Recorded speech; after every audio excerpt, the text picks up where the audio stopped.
uma sociedade que seja livre da exploração, das opressões de raça, de gênero, né? Opressões de trabalho, enfim, de outras múltiplas aí, expressões da questão social e das explorações que todos nós somos submetidos nesse mundo capitalista que vivemos. O que eu quero dizer para vocês? Que a gestão social, essa que o serviço social pensa, ela está relacionada intimamente com este projeto ético-político. Portanto, ela se embasa com finalidades de transformação, né? No mínimo, de garantia de acesso aos direitos, né? De emancipação política dos trabalhadores, da classe trabalhadora, né? Tem um compromisso nítido com a cidadania, com a defesa dos direitos humanos. Então, quando a gente está pensando qual que é a praia da gestão social, qual é a praia, né, da gestão pensada pelo serviço social, é justamente essa, né? Que a gestão possa estar vislumbrada, possa estar não só vislumbrada do ponto de vista de ver, né, ancorada, mas ela se sustenta em nosso projeto ético-político, em nossa concepção ética sobre a realidade, né? Então, esse é um ponto que eu queria trazer para vocês e que é essencial da gente pensar, bem? E ela então está vinculada, né? O nosso projeto, a gente faz gestão social pensando na democracia, numa nova ordem societária, na liberdade e igualdade, no acesso, na defesa de direitos, no acesso à cidadania, né? Então, não está baseada, né, na exploração, na dominação de classe, de gênero, de raça, não é esse sentido, né? Pensar a gestão social aqui para nós é pensar essa possibilidade de ancorar os nossos saberes nesse aspecto, tudo bem? Então, esse é o primeiro ponto que o texto aqui, esses são os primeiros pontos que o texto traz pra gente, que eu gostaria de sintetizar aqui para vocês, né? E uma outra questão importante que o texto demarca bem pensando um pouco sobre o campo da gestão e serviço social, qual que é a direção da gestão social, então, que nós devemos seguir? É aquela voltada à manutenção da dinâmica de exploração e dominação e controle atrelada ao aspecto financeiro, econômico da reprodução do capital, ou é uma voltada para a ampliação da liberdade, se pauta na defesa de direito para todos, né, na recusa às formas de autoritarismo, né? Então, é muito importante que a gente faça essa baliza, que nem toda administração ela está pautada nesses nossos princípios, né? Mas nós, assistentes sociais ou futuros assistentes sociais, não podemos abandonar esse princípio ou essa direção, porque a direção do nosso projeto ético-político que vai sustentar, que vai direcionar para todos nós essa possibilidade, tudo bem? De uma gestão social. Outra coisa que eu queria trazer para vocês, e aí está mais relacionada, então, a segunda parte, né, do texto que eu pedi para que vocês lessem, que é sobre a gestão na ordem do capital, a burocracia em questão, alguns aspectos que são importantes da gente pensar. Primeiro deles, né, é que quando a gente está pensando, falamos em finalidade agora há pouco, o texto fala sobre toda a gestão tá imbuída aí de finalidades, né? Ó, tô em casa, tem cachorro latindo. Tô aqui na varanda, mas tem cachorro latindo. Bom, vamos voltar. Todo capital, toda gestão tem lógicas, tem finalidades, tem sentidos, né? Sentidos éticos, sentidos políticos. Quando a gente está pensando no capital, é importante que a gente saiba, né, qual é o tipo de gestão que o capital espera, qual é o tipo de gestão social que o capital busca, que o capital tenta preencher, que o capital tenta compreender e tenta operacionalizar, que é muito diferente daquela que eu falei agora há pouco, que é a nossa, que é a possibilidade de gestão para o direito, para a ampliação das seguranças, da garantia de cidadania, que não está atrelado ao controle, ao contrário, que nega o autoritarismo, né? Mas o capital em si, para a gente estudar gestão, a gente precisa lembrar que a gente está na sociedade capitalista. Estando na sociedade capitalista, ele se mantém, ele tem uma lógica, uma lei geral da acumulação que se pauta na seguinte, eu vou fazer aqui uma síntese bem rasteira, mas que diz o seguinte, né, que contraditoriamente o processo de reprodução do capital se pauta na acumulação de riqueza e no pauperismo, ou seja, ao mesmo tempo que ele produz a riqueza socialmente, ele também produz, para produzir essa riqueza, ele explora sujeitos e ele produz um pauperismo, miséria, fome, destituições, né, um processo amplo que a gente está cansado de saber, que a gente vê hoje, né, nessa situação de pandemia no mundo, qual que é a grande questão do coronavírus também?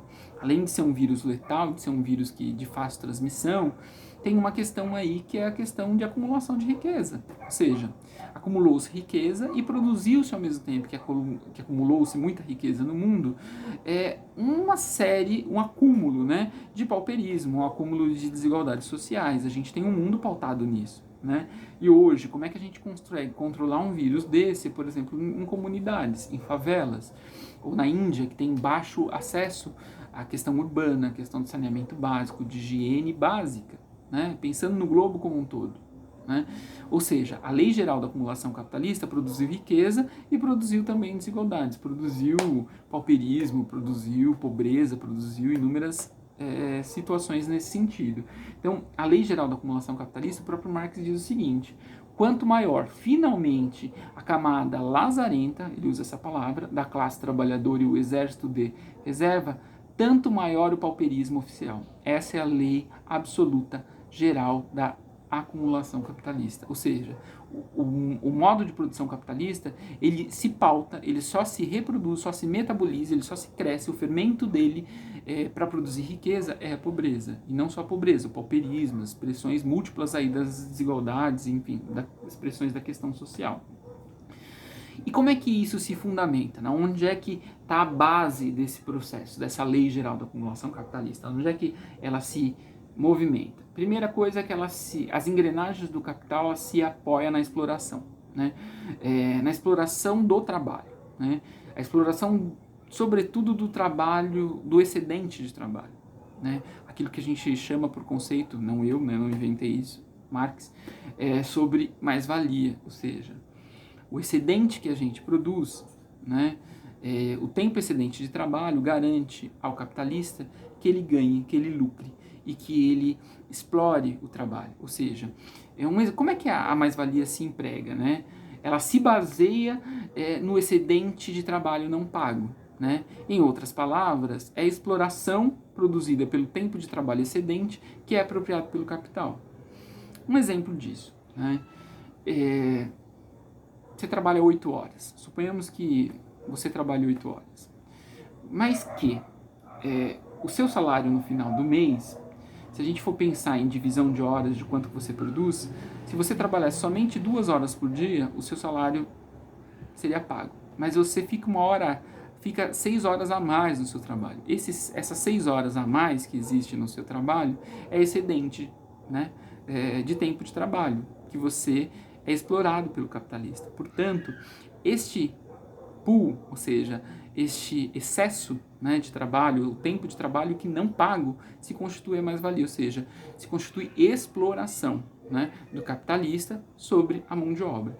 E aí a gente tem uma coisa que é importante, né, da gente pensar, que essa exploração que sustenta a lei geral da acumulação capitalista, essa exploração que sustenta o arcabouço de reprodução do capital, que sustenta a exploração, né? A continuidade da exploração, né? Aquela fórmula que dinheiro vira mercadoria, que vira dinheiro para o capitalista, né? DND, né? Aquele movimento da lei geral da acumulação capitalista. Ou seja, o que gera lucro para o capital não é o que ele produz, mas é o trabalho, é o fundamento do trabalho. E nessa situação da pandemia do coronavírus, é isso que a gente tem visto. Né? Por que a preocupação exacerbada de alguns líderes mundiais, inclusive o nosso presidente, em querer que as pessoas voltem a trabalhar? Né? Porque a exploração do capital, ela só se funda, ela só se movimenta a partir do trabalho, a partir do trabalhador, a partir da ação empregada, da força de trabalho dos sujeitos, da força de trabalho do trabalhador, né? da nossa força de trabalho. E isso que, dada essa exploração, reverte em mais-valia. Né? E aí tem 2 tipos de mais-valia, que eu não vou entrar no mérito aqui, porque senão esse vídeo vai ficar horas aí. Né? Já vi que eu vou ter que dividir em algumas etapas esse vídeo, porque senão vocês não conseguem vê-lo de maneira integral. Bom, e o capital, além de produzir, por exemplo, bens e produzir, a partir do trabalho, explorar o trabalho e produzir bens econômicos, sentidos econômicos, ele também produz ideias, ele também produz modos de vida, ele também repercute sobre o mundo da cultura, da ideologia, né? Ele não se sustenta somente pelo uso de uma mercadoria, né? De um livro, de um relógio, de um computador, de um telefone celular. Ele se movimenta, sobretudo, a partir de uma relação social, ou seja, o capital, ele não é o dinheiro em si, o capital é uma relação social, ou seja, um modo de organização produtivo ao qual nós estamos inseridos nesse modo de produção, né? Para o campo da gestão, compreender isso é importante, porque a gente consegue entender quais são as engrenagens desse sistema capitalista, até para a gente pensar que tipo de gestão o serviço social escolhe, que tipo de gestão a gente está escolhendo para poder gestar políticas públicas, gestar políticas sociais, para gestar, enfim, todo tipo de trabalho que está relacionado ao nosso fazer, né, às nossas frentes de trabalho. Né? Isso é muito importante, porque além de produzir produtos, riqueza, o capital também produz relação social, produz ideologia, produz cultura, né? Um exemplo disso, eu até coloquei lá para vocês, foi moda aí há um tempo, uma bobagem, mas enfim, a título de exemplo, né? Uma pulseirinha de uma marca aí famosa, que está escrito em inglês que é Life, o nome da marca Life. E aí ela tem uma série de pedrinhas que as pessoas vão comprando isso, né? E a propaganda dela fala assim: sua vida em uma joia.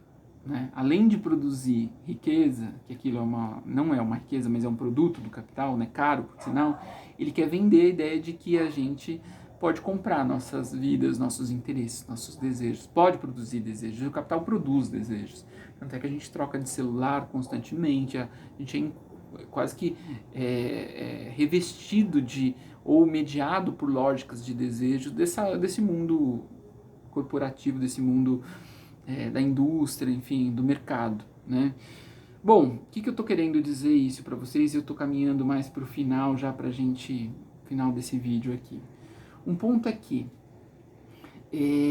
qual que é a finalidade, então a gente estudou um pouco essa lógica, né, de maneira bem sintética, a lógica do mundo de produção do capital que está baseada na exploração, né, na propriedade privada, né, e na exploração, as duas sustentações do mundo do capital, né.